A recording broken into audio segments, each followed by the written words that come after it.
ម៉ែ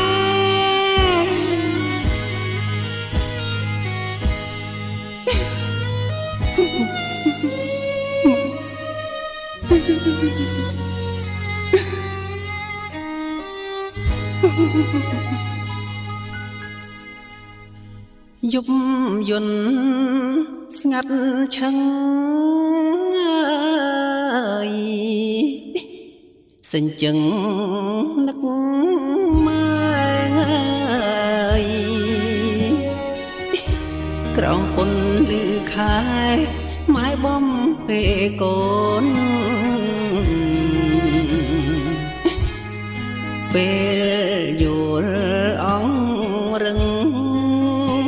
ម៉ែនៅក្បែរស្ងួនម៉ែច្រៀងថ្នមកូន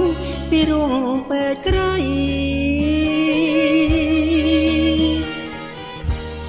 ម៉ែមានចំណៃ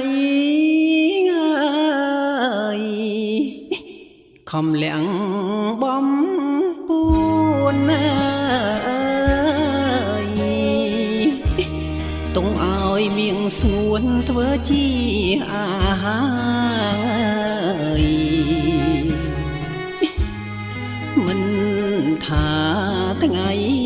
យប់ម៉ែខំធ្វើការប្រឹងរកថវិកា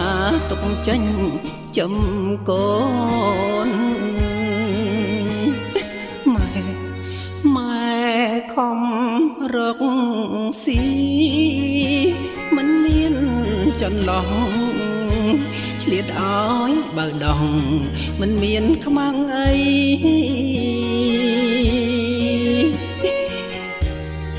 យក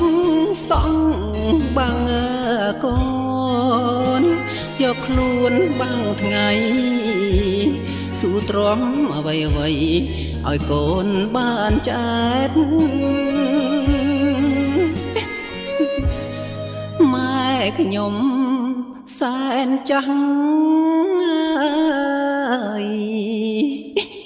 រស់នៅ